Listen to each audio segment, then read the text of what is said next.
ایک ایسی فکر کا حامل شخص بھی موجود تھا جو اس طرح کے نظریات کا حامل تھا. اس ایک بچے نے حفظ قرآن کیا تو اس کے ننیال ہمارے گجرانوالا کے تھے اور ددیال وہاں کے تھے.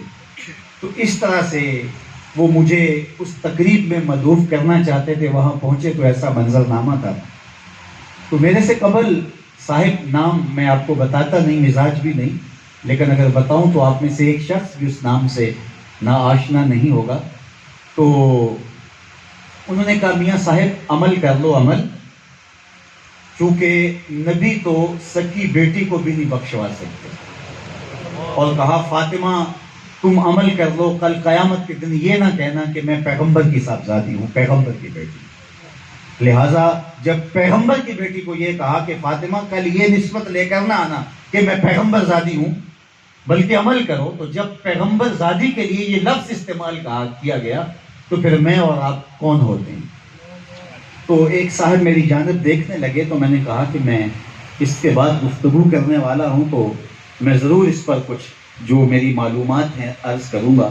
اور بارگاہ عزت میں عرض کرتا رہا مالک جو اس نے کہا تو مجھے میری زبان پر کوئی ایسے لفظ جاری کر دے کہ جو مختصر بھی ہوں اور جامعیت بھی لیے ہوں تاکہ اس کی نفی ہو جائے. بلکہ اس نے جو ہے وہ یہ کہا کہ جو حضور اسلام کا فرمان ہے ما یفعل بھی، تو اس کا بھی حوالہ دیا، حالانکہ اس کا اس طرح سے مفہوم نہیں ہے.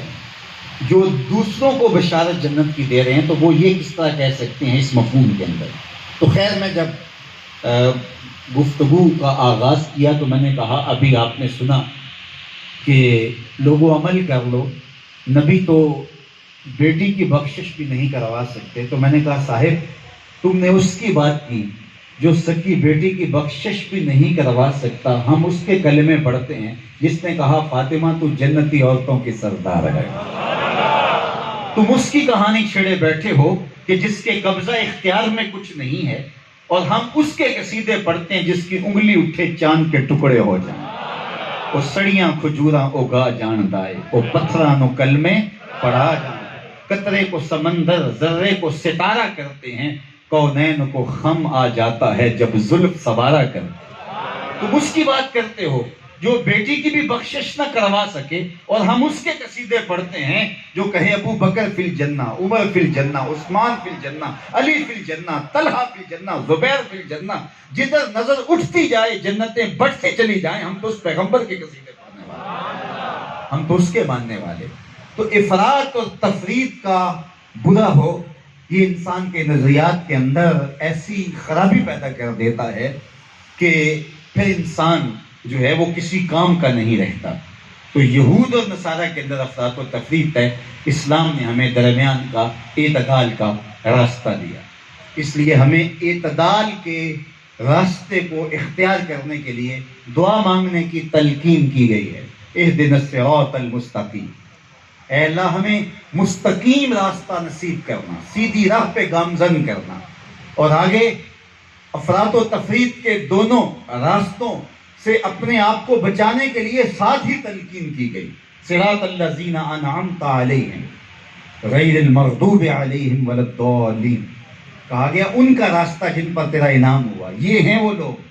اچھا انعام تو دنیا داروں پہ بھی ہوا جنہوں مال و دولت دیا گیا. کہا کہ انعام بھی ہوا ہو اور تیرا غضب بھی نہ ہوا. دنیا دار فرعون، نمرود، حامان کے اوپر دنیاوی اعتبار سے تو انعامات کی بارش ہو گئی لیکن غضب بھی ہوا. کہا انعام بھی ہوا ہو لیکن غضب اور قہر بھی نازل نہ ہوا.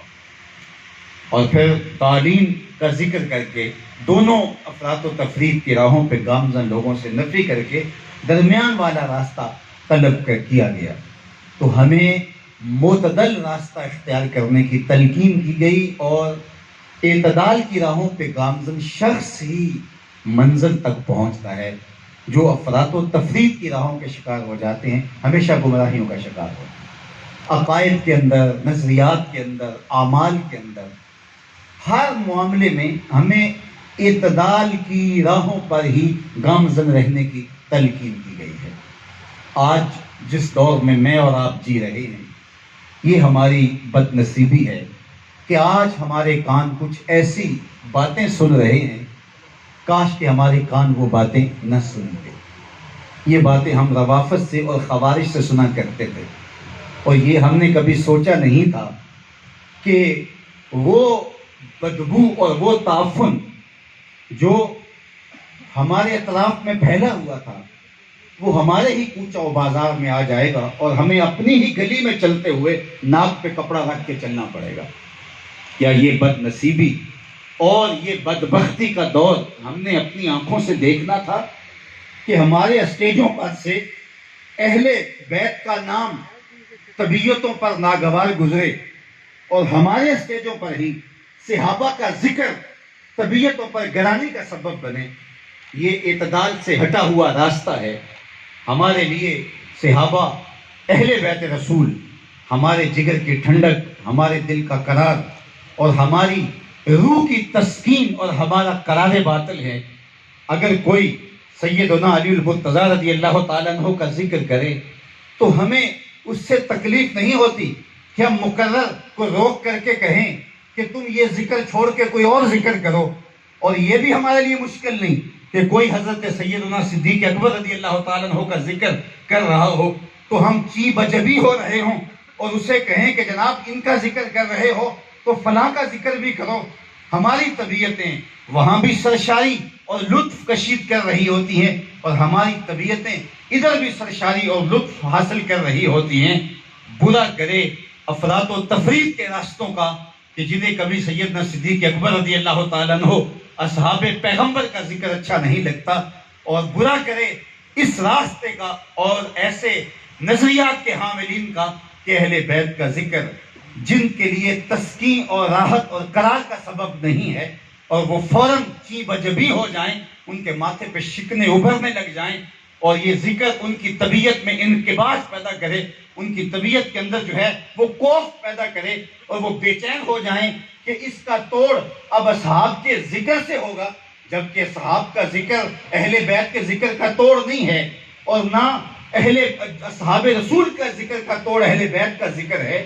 یہ تو ہمارے لیے قرار باطن ہے، یہ تو ہمارے لیے تسکین جاں ہے، یہ ہمارے لیے ایک دلوں کی ٹھنڈک ہے۔